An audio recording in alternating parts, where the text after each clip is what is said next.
ಶರಣು. ಒಂದು ಸಮಾಜದ ಪ್ರಗತಿಯನ್ನ ಅಳೆಯೋದಂದ್ರ ಅದರೊಳಗಿರೋ ದೇವಸ್ಥಾನಗಳ ಸಂಖ್ಯೆ, ಆಚರಣೆಗಳ ಸಂಖ್ಯೆ, ಪೂಜೆಗಳ ವೈಭವದಿಂದ ಮಾತ್ರ ಅಲ್ಲ. ಆ ಸಮಾಜದಲ್ಲಿ ಮನುಷ್ಯನಿಗೆ ಎಷ್ಟು ಗೌರವ ಇದೆ, ಪ್ರಶ್ನೆ ಮಾಡುವಂತ ಸ್ವಾತಂತ್ರ್ಯ ಎಷ್ಟಿದೆ, ಕರುಣೆ ಎಷ್ಟಿದೆ, ಸಮಾನತೆ ಎಷ್ಟಿದೆ, ನಂಬಿಕೆಯ ಜೊತೆಗೆ ವಿವೇಕನೂ ಎಷ್ಟಿದೆ. ಈ ಪ್ರಶ್ನೆಗಳು ಇವತ್ತಿನ ಸಮಾಜಕ್ಕೆ ಎಷ್ಟು ಪ್ರಸ್ತುತನೋ ಶತಮಾನಗಳ ಹಿಂದೆ ಬಸವಣ್ಣನವರ ಕಾಲದಲ್ಲಿನೂ ಅಷ್ಟೇ ಪ್ರಸ್ತುತ ಆಗಿದ್ವು. ಬಸವಣ್ಣನವರು ಹೇಳಿರುವ ಒಂದು ಪ್ರಸಿದ್ಧ ವಚನವನ್ನು ನಾವು ಗಮನಿಸಬಹುದು. ಕಲ್ಲನಾಗರ ಕಂಡರೆ ಹಾಲನೇರೆ ಎಂಬರು, ದಿಟದ ನಾಗರ ಕಂಡರೆ ಕೊಲ್ಲೆಂಬರಯ್ಯ. ಉಂಬ ಜಂಗಮ ಬಂದಡೆ ನಡೆಯೆಂಬರು, ಉನ್ನದ ಲಿಂಗಕ್ಕೆ ಬೋನವ ಇಡಿ ಎಂಬರಯ್ಯ. ನಮ್ಮ ಕೂಡಲ ಸಂಗನ ಶರಣರ ಕಂಡು ಉದಾಸೀನವ ಮಾಡಿದರೆ ಕಲ್ಲ ತಾಗಿದ ಮಿಟ್ಟೆ ಅಂತ ಪರಯ್ಯ. ಈ ವಚನವನ್ನ ನಾವು ಕೇವಲ ಒಂದು ಧಾರ್ಮಿಕ ಆಚರಣೆ ಕುರಿತ ಟೀಕೆ ಅಂತೇಳಿ ನೋಡಿದ್ರ ಇದರ ಆಳವಾದ ಸಾಮಾಜಿಕ ಸಂದೇಶ ನಮ್ಮ ಗಮನಕ್ಕೆ ಬರೋದಿಲ್ಲ. ಇದು ಮೂಲತಃ ನಮ್ಮ ನಂಬಿಕೆ ಮತ್ತು ನಮ್ಮ ನಡೆಗಳ ನಡುವೆ ಇರುವಂತಹ ವ್ಯತ್ಯಾಸವನ್ನ ಪ್ರಶ್ನೆ ಮಾಡುವಂತ ವಚನ.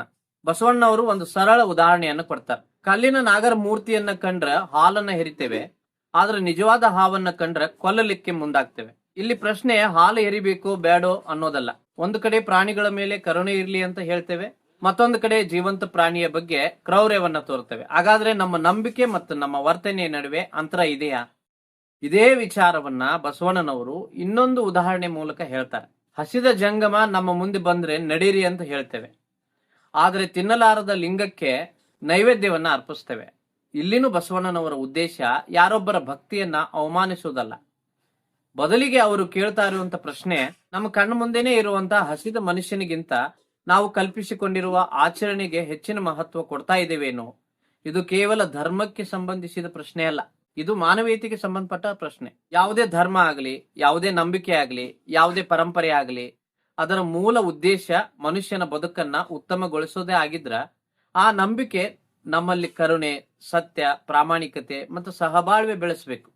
ಆದ್ರೆ ನಂಬಿಕೆ ನಮ್ಮನ್ನ ಮತ್ತೊಬ್ಬ ಮನುಷ್ಯನಿಂದ ದೂರ ಮಾಡ್ತಾ ಇದ್ರ, ನಮ್ಮಲ್ಲಿ ದ್ವೇಷವನ್ನ ಬೆಳೆಸ್ತಾ ಇದ್ರ, ಪ್ರಶ್ನಿಸುವಂತ ಮನಸ್ಸನ್ನ ಮುಚ್ಚಿಡ್ತಾ ಇದ್ರ, ಅಲ್ಲಿ ನಾವು ಆತ್ಮಾವಲೋಕನ ಮಾಡ್ಕೊಳ್ಬೇಕಾಗತ್ತ.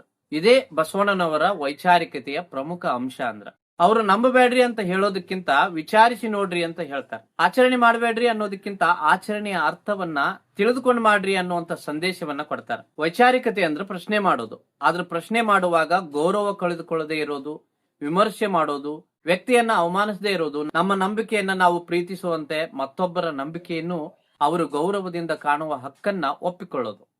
ಆದ್ರೆ ಅದರ ಜೊತೆಗೆ ಒಂದು ವಿಷಯವನ್ನ ಸ್ಪಷ್ಟವಾಗಿ ಹೇಳಬೇಕಾದ್ರೆ, ಯಾವುದೇ ನಂಬಿಕೆಯ ಹೆಸರಿನಲ್ಲಿ ಮನುಷ್ಯನಿಗೆ ಹಾನಿ ಆಗ್ತಾ ಇದ್ರೆ, ಶೋಷಣೆ ನಡೀತಾ ಇದ್ರೆ, ಭಯ ಹುಟ್ಟಿಸಲಾಗ್ತಾ ಇದ್ರೆ, ಅಥವಾ ಅಂಧಾನುಕರಣಕ್ಕೆ ಒತ್ತಾಯಿಸಲಾಗ್ತಾ ಇದ್ರೆ ಅದನ್ನ ಪ್ರಶ್ನಿಸುವಂತ ಹಕ್ಕು ಸಮಾಜಕ್ಕೆ ಇರಬೇಕು. ಇದೇ ಆರೋಗ್ಯಕರ ವೈಚಾರಿಕ ಸಮಾಜದ ಲಕ್ಷಣ. ಬಸವಣ್ಣನವರ ವಚನದ ಇನ್ನೊಂದು ಪ್ರಮುಖ ಅಂಶ ಕಪಟ ಭಕ್ತಿ. ಕಪಟ ಭಕ್ತಿ ಅಂದ್ರೆ ದೇವರ ಮುಂದೆ ಒಂದು ರೀತಿಯಾಗಿ, ಬದುಕಿನಲ್ಲಿ ಮತ್ತೊಂದು ರೀತಿಯಾಗಿ ವರ್ತನೆ ಮಾಡೋದು. ದೇವರ ಮುಂದೆ ನಿಜ ಮಾತಾಡೋದು, ಹೊರಗೆ ಸುಳ್ಳು ಹೇಳೋದು. ದೇವರ ಮುಂದೆ ದಾನ ಮಾಡೋದಾಗಿ ಹೇಳಿ ಅಗತ್ಯ ಇರೋ ಮನುಷ್ಯನಿಗೆ ಸಹಾಯ ಮಾಡದೇ ಇರೋದು. ದೇವರ ಮುಂದೆ ಎಲ್ಲರೂ ಸಮಾನರು ಅಂತ ಹೇಳಿ ಸಮಾಜದಲ್ಲಿ ಮನುಷ್ಯನನ್ನ ಜಾತಿ, ವರ್ಗ, ವರ್ಣ ಅಥವಾ ಸ್ಥಾನಮಾನದಿಂದ ಅಳಿಯೋದು. ಇಂತಹ ವೈರುಧ್ಯವನ್ನ ಬಸವಣ್ಣನವರು ಪ್ರಶ್ನೆ ಮಾಡ್ತಾರೆ. ಅವರ ದೃಷ್ಟಿಯಲ್ಲಿ ಭಕ್ತಿ ಕೇವಲ ಪೂಜಾ ಸ್ಥಳದಲ್ಲಿ ಕಾಣಿಸಿಕೊಳ್ಬೇಕಾದದ್ದಲ್ಲ, ಅಥವಾ ದೇವರ ಕೋಣೆಯೊಳಗೆ ಮಾತ್ರ ಕಾಣಿಸ್ಕೊಳ್ಬೇಕಾದದ್ದಲ್ಲ. ಭಕ್ತಿ ಅಂದ್ರೆ ಅದು ನಮ್ಮ ಮಾತಿನಲ್ಲಿ ಕಾಣಬೇಕು, ನಮ್ಮ ನಡೆಯಲ್ಲಿ ಕಾಣಬೇಕು, ನಮ್ಮ ಸಂಬಂಧಗಳಲ್ಲಿ ಕಾಣಬೇಕು, ನಮ್ಮ ಸಾಮಾಜಿಕ ಜವಾಬ್ದಾರಿಗಳಲ್ಲಿ ಕಾಣಬೇಕು. ಇದಕ್ಕಾಗಿ ಬಸವಣ್ಣನವರ ಚಿಂತನೆ ಇವತ್ತಿಗೂ ಪ್ರಸ್ತುತ ಅಂತ ಅನಿಸ್ತದೆ. ಇವತ್ತು ವಿಜ್ಞಾನ ಮತ್ತು ತಂತ್ರಜ್ಞಾನ ಬಹಳಷ್ಟು ಮುಂದುವರೆದಿದೆ. ನಾವು ಬಾಹ್ಯಾಕಾಶಕ್ಕೆ ಹೋಗ್ತಾ ಇದ್ದೇವೆ, ಕೃತಕ ಬುದ್ಧಿಮತ್ತೆಯ ಬಗ್ಗೆ ಮಾತನಾಡ್ತೇವೆ, ಮೊಬೈಲ್ ನಲ್ಲಿ ಇಡೀ ಜಗತ್ತನ್ನ ನೋಡ್ತಾ ಇದ್ದೇವೆ. ಆದ್ರೆ ಅದೇ ಸಮಯದಲ್ಲಿ ಕೆಲವೊಮ್ಮೆ ಸಣ್ಣ ವಿಷಯಗಳಿಗೂ ಭಯ, ವದಂತಿ, ಸುಳ್ಳು, ನಂಬಿಕೆ ಮತ್ತು ಅಂಧಾನುಕರಣಕ್ಕೆ ಒಳಗಾಗ್ತೇವೆ. ಇಲ್ಲಿ ಬಸವಣ್ಣನವರ ಪ್ರಶ್ನೆ ಮತ್ತೆ ನಮ್ಮ ಮುಂದೆ ಬರ್ತದೆ, ನಾವು ತಿಳುವಳಿಕೆಯೊಳಗೆ ಮುಂದೆ ಹೋಗ್ತಾ ಇದ್ದೇವಾ ಅಥವಾ ತಂತ್ರಜ್ಞಾನದಲ್ಲಿ ಮಾತ್ರ ಮುಂದೆ ಹೋಗ್ತಾ ಇದ್ದೇವಾ ಅಂತ. ವೈಚಾರಿಕತೆ ಅಂದ್ರೆ ಪ್ರಶ್ನೆ ಮಾಡೋದು, ಪ್ರಶ್ನಿಸ್ಲಿಕ್ಕೆ ಹೆದರದೇ ಇರೋದು. ಇದು ಯಾಕೆ ಅಂತ ಕೇಳೋದು, ಇದರ ಪರಿಣಾಮ ಏನು ಅಂತ ಕೇಳೋದು, ಯೋಚನೆ ಮಾಡೋದು, ಇದರಿಂದ ಯಾರಿಗಾದ್ರೂ ಅನ್ಯಾಯ ಆಗ್ತಾ ಇದೆಯಾ ಅಂತ ಪರಿಶೀಲಿಸೋದು, ನಾನು ಮಾಡ್ತಾ ಇರುವಂತ ಕೆಲಸದ ಹಿಂದೆ ಅರ್ಥ ಇದೆಯಾ ಅಂತ ನಮ್ಮನ್ನೇ ನಾವು ಪ್ರಶ್ನೆ ಮಾಡ್ಕೊಳ್ಳೋದು. ಅದರ ಜೊತೆಗೆ ವೈಚಾರಿಕತೆ ಅಂದ್ರೆ ಎಲ್ಲವನ್ನ ತಿರಸ್ಕಾರ ಮಾಡೋದು ಅಲ್ಲ. ನಮ್ಮ ಸಂಸ್ಕೃತಿಯಲ್ಲಿ ಒಳ್ಳೆಯ ಮೌಲ್ಯಗಳಿದಾವ, ನಮ್ಮ ಪರಂಪರೆಯಲ್ಲಿ ಮಾನವೀಯತೆಯ ಸಂದೇಶಗಳಿದಾವ, ನಮ್ಮ ವಿವಿಧ ಧಾರ್ಮಿಕ ಮತ್ತು ಸಾಮಾಜಿಕ ಚಿಂತನೆಗಳಲ್ಲಿ ಪ್ರೀತಿ, ಕರುಣೆ, ಸೇವೆ, ಸತ್ಯ ಮತ್ತು ಸಹಬಾಳ್ವೆ ಅಂತ ಮೌಲ್ಯಗಳಿದಾವ. ಅವುಗಳನ್ನ ಉಳಿಸ್ಕೊಳ್ಬೇಕು. ಆದ್ರೆ ಮನುಷ್ಯನನ್ನ ಹಿಂಸೆ ಮಾಡುವಂತ, ಶೋಷಣೆ ಮಾಡುವಂತ ಅಥವಾ ಅಂಧಾನುಕರಣಕ್ಕೆ ತಳ್ಳುವಂತ ಯಾವುದೇ ಅಂಶವನ್ನ ಪ್ರಶ್ನಿಸೋ ಧೈರ್ಯನೂ ಇರಬೇಕು. ಇದು ಒಂದು ಧರ್ಮದ ವಿರುದ್ಧದ ವಿಚಾರ ಅಲ್ಲ, ಇದು ಮನುಷ್ಯನ ಪರವಾದ ವಿಚಾರ. ಬಸವಣ್ಣನವರ ವಚನದ ಕೊನೆಯ ಸಂದೇಶನೂ ಇದೇ ದಿಕ್ಕಿನಲ್ಲಿ ನಮ್ಮನ್ನ ಕರೆದೊಯ್ತದೆ. ನಮ್ಮ ಕೂಡಲ ಸಂಗನ ಶರಣರ ಕಂಡು ಉದಾಸೀನವ ಮಾಡಿದರೆ, ಅಂದ್ರೆ ನಮ್ಮ ಮುಂದೆ ಇರುವಂತ ಜೀವಂತ ಮನುಷ್ಯನನ್ನ ನಿರ್ಲಕ್ಷ್ಯ ಮಾಡಿ ಕೇವಲ ಬಾಹ್ಯಾಚರಣೆಯಲ್ಲಿ ತೊಡಗಿಸಿಕೊಂಡ್ರೆ ಆ ಭಕ್ತಿಗೆ ಅರ್ಥ ಏನು? ಇವತ್ತು ಈ ಪ್ರಶ್ನೆಯನ್ನ ನಾವು ನಮ್ಮ ಜೀವನಕ್ಕೂ ಅನ್ವಯಿಸಿಕೊಳ್ಬಹುದು.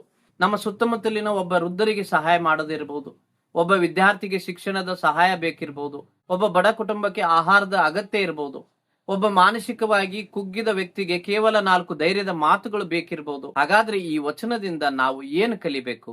ಮೊದಲನೆಯದು, ನಂಬಿಕೆಯ ಜೊತೆಗೆ ವಿವೇಕ ಇರಬೇಕು. ಎರಡನೆಯದು, ಆಚರಣೆಯ ಜೊತೆಗೆ ಅದರ ಅರ್ಥವನ್ನ ತಿಳಿದುಕೊಳ್ಳಬೇಕು. ಮೂರನೆಯದು, ಭಕ್ತಿಯ ಜೊತೆಗೆ ಮಾನವೀಯತೆ ಇರಬೇಕು. ನಾಲ್ಕನೆಯದು, ಪ್ರಶ್ನಿಸುವಂತ ಮನಸ್ಸನ್ನ ಬೆಳೆಸಬೇಕು. ಐದನೆಯದು, ಮತ್ತೊಬ್ಬರ ನಂಬಿಕೆಯನ್ನ ಅವಮಾನಿಸಲಾರದೆ ತಪ್ಪು ಅಥವಾ ಹಾನಿಕಾರಕ ಆಚರಣೆಗಳನ್ನ ವೈಚಾರಿಕವಾಗಿ ಪ್ರಶ್ನೆ ಮಾಡುವಂತ ಧೈರ್ಯ ಹೊಂದಿರಬೇಕು. ಕೊನೆಗೆ ಬಸವಣ್ಣನವರ ಈ ವಚನವನ್ನ ನಾವು ಒಂದು ಧರ್ಮದ ವಿರುದ್ಧದ ಮಾತಾಗಿ ನೋಡಬಾರದು. ಅದನ್ನ ನಮ್ಮೊಳಗಿನ ಕಪಟತೆಯನ್ನ ಪ್ರಶ್ನೆ ಮಾಡುವಂತ ಮಾತಾಗಿ ನೋಡ್ಬೇಕು. ನಮ್ಮ ನಂಬಿಕೆ ಎಷ್ಟು ದೊಡ್ಡದು ಅನ್ನೋದಕ್ಕಿಂತ ನಮ್ಮ ಹೃದಯ ಎಷ್ಟು ದೊಡ್ಡದು ಅಂತ ನೋಡ್ಬೇಕು. ನಾವು ಎಷ್ಟು ಪೂಜೆ ಮಾಡ್ತೇವೆ ಅನ್ನೋದಕ್ಕಿಂತ ನಾವು ಎಷ್ಟು ಜನರ ಬದುಕಿಗೆ ಉಪಯೋಗವಾಗಿದ್ದೇವೆ ಅನ್ನೋದನ್ನ ನೋಡ್ಬೇಕು. ನಾವು ಎಷ್ಟು ಬಾರಿ ದೇವರ ಹೆಸರನ್ನ ಉಚ್ಚರಿಸ್ತೇವೆ ಅನ್ನೋದಕ್ಕಿಂತ ನಮ್ಮ ನಡೆ ನುಡಿಗಳಲ್ಲಿ ಎಷ್ಟು ಸತ್ಯ, ಕರುಣೆ, ಮಾನವೀಯತೆ ಇದೆ ಅನ್ನೋದನ್ನ ನೋಡ್ಬೇಕು. ಇದೇ ಈ ವಚನದ ವೈಚಾರಿಕತೆ ಪ್ರಶ್ನೆ.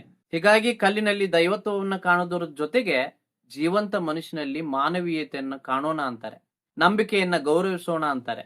ವಿವೇಕವನ್ನ ಕಳೆದುಕೊಳ್ಳಬೇಡ, ಪರಂಪರೆಯನ್ನ ಗೌರವಿಸು ಅಂತಾರೆ. ಅನ್ಯಾಯವನ್ನ ಪ್ರಶ್ನೆ ಮಾಡೋಣ, ಭಕ್ತಿಯನ್ನ ಆಚರಿಸೋಣ ಅಂತಾರೆ. ಬಸವಣ್ಣನವರ ವಚನದ ಶಕ್ತಿ ಇದೆ. ಅದು ನಮಗೆ ಯಾರನ್ನು ದ್ವೇಷ ಮಾಡ್ಲಿಕ್ಕೆ ಹೇಳೋದಿಲ್ಲ. ಬದಲಿಗೆ ಮೊದಲು ನಿನ್ನನ್ನೇ ಪ್ರಶ್ನೆ ಮಾಡ್ಕೋ. ನಿನ್ನ ನಂಬಿಕೆ ನಿನ್ನ ಬದುಕಿನಲ್ಲಿ ಪ್ರತಿಬಿಂಬಿಸ್ತಾ ಇದೆಯಾ ಅಂತ ನೋಡ್ಕೋ. ನಿನ್ನ ಭಕ್ತಿ ಮನುಷ್ಯನ ಬದುಕಿಗೆ ಬೆಳಕಾಗ್ತಾ ಇದೆಯಾ ಅಂತ ಯೋಚನೆ ಮಾಡು ಅಂತ ಹೇಳ್ತದೆ.